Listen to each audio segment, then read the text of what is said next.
일본도 그래서 이제 선진국이 우리보다 먼저 됐기 때문에 고령화가 된 거고, 그렇다고 그러면 일본이 집값이 이게 이제 하락한 게 고령화세 때문에 그건 아니고 플라자 합의라는 것 때문이었습니다. 1985년도에서는 플라자 합의가 있었는데 그 플라자 합의가 일본의 그 경제를 망친 거죠. 플라자 합의가 이제 뭐냐면은 환율을 조정한 거예요. 그 당시에 1980년에 들어오면서 일본의 대미 수출이 굉장히 늘어났습니다. 그 대미 흑자폭이 너무 커지니까 그 전까지는 이제 미국이 일본을 굉장히 많이 봐줬거든요. 그래서 보면은 이제 그 마음의 짐이 있었죠. 2차 세계대전 때 민간인을 너무 많이 죽였잖아요.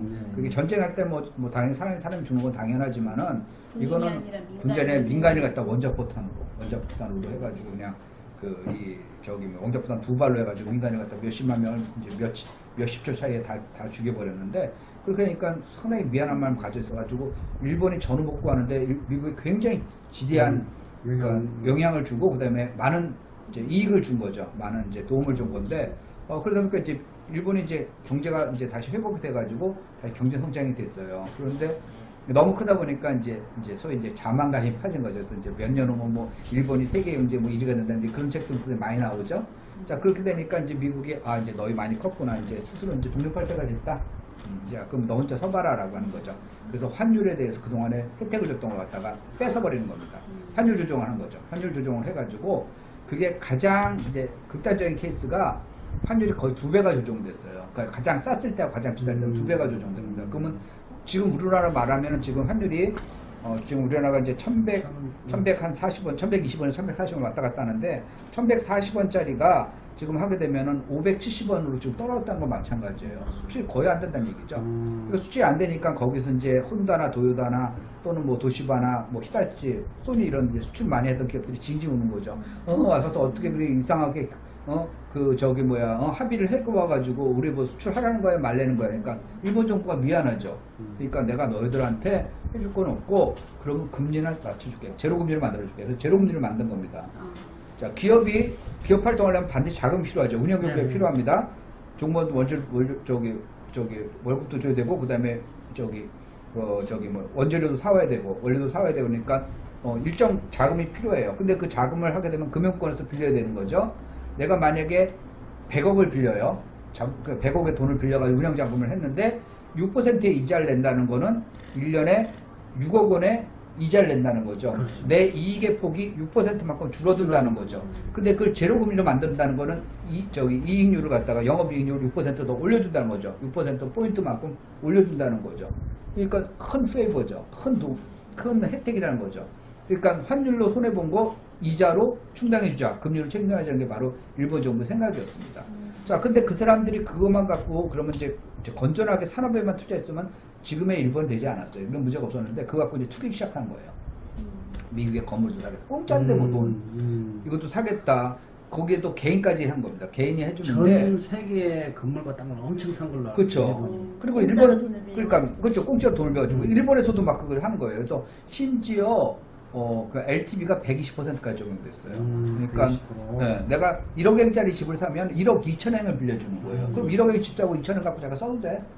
그러니까, 이게 주택수를 누릴수록 자기 현금 흐름이 좋아지는 거예요. 그러니까 아주 이상한, 재테크 방향 이상으로 흘러가 버린 거예요. 그렇게 되니까 집값이 1985년부터 1990년까지 5년 사이에 집값이 3배가 올랐어요.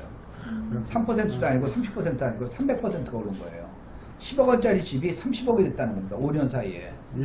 일본에. 그렇게 되니까 어떻게 되냐. 거품이죠. 일본 정부가, 이건 말이 안 된다. 이게 지금, 이게 나라가 지금 이게 산으로 가고 있구나. 배가 산으로 가고 있구나. 라고 생각하는 거니까 그때부터 이제 부랴부랴 대출 규제를 한 거예요. 그래서 지금 집값이 떨어졌다는 건 뭐냐면은 1990년에 가장 비싸게 산 사람 한 사람 기준으로 해가 집값이 떨어졌다는 거지. 집값이 오르기 전에 1985년도 기준으로 하면 지금 집값 많이 올랐어요. 요즘. 그러니까 그때 미국의 모기지 사태하고 비슷한 거네요. 모기지 네, 사태도 그렇죠. 집 사는 거에 대해서 100% 이상 이렇게 그때 한 95%였죠. 서프라임 사태가. 100% 줬다 하더라고요.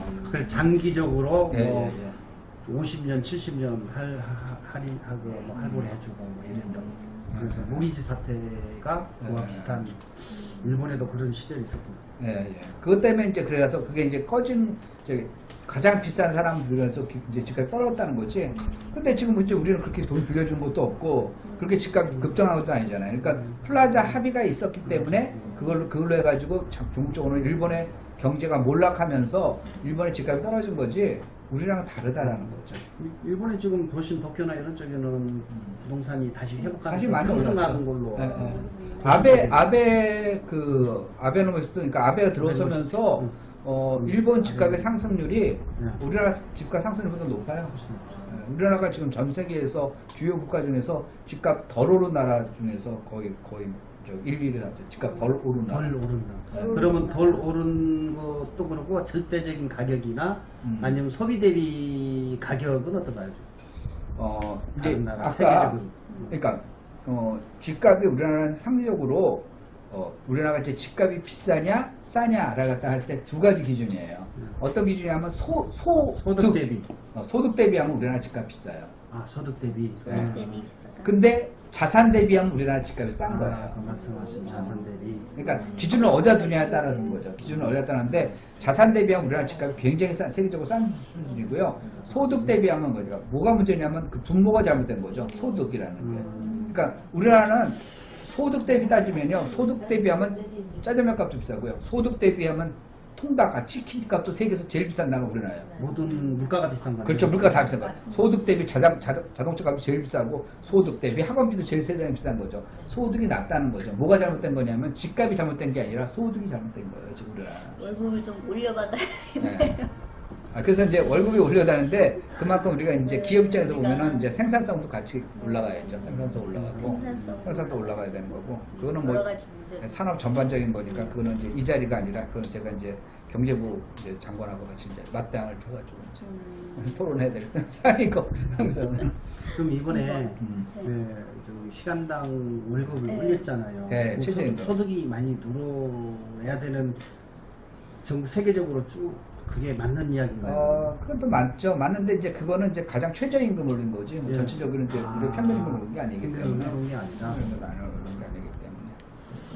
근데 이제 생산성 측면에서는 우리가 생산성이 좀 낮아요. 생산성이 낮다. 생산성이 크게 낮습니다. 그러니까 뭐 저 같은 경우는 이제 미국에서도 많이 근무를 했기 때문에 한국에서도 직장 생활을 굉장히 오래 했고 미국에서 그 직장 생활을 많이 했거든요. 그래서 이게 두 문화가 굉장히 다릅니다. 미국에서는 우리보다 월급 많이 줘요. 당연히 많이 주는데 물가가 그만큼 오르고 비싸잖아요. 비싸고 근데 많이 주면. 일이 빡셔요. 빡시다. 빡시다는 게 뭐냐면은 그러니까 어떤 사람은 한국이 더 빡신데 한국은 막 저녁에 9시 뭐 야간 뻑하죠. 예.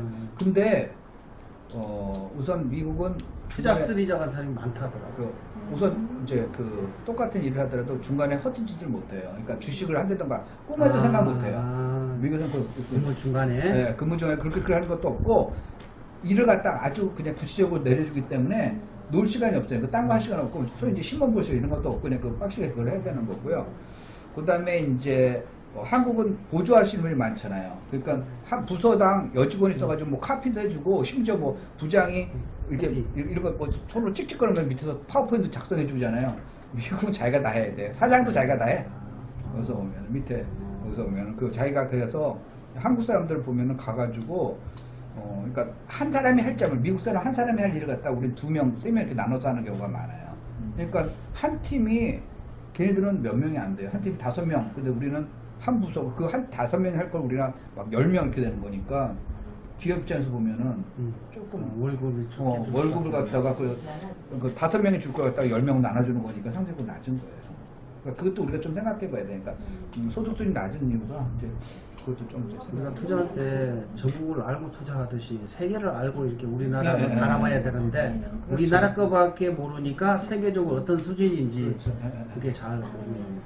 그래서 걔네들을 할 때는 그러니까 외국 애들이 선진국이 우리보다 앞선 게 분명히 뭔가 있고 또 그러면 그 나라가 무조건 좋은 게 아니라 우리나라가 또 좋은 게 있고 그러니까 그거는 좀 우리가 좋은 건 받아들이고 우리가 이제 좀 노력할 건 노력하고 우리가 또 뭐 버릴 건 버리고 이제 이런 식으로 해야 되겠죠.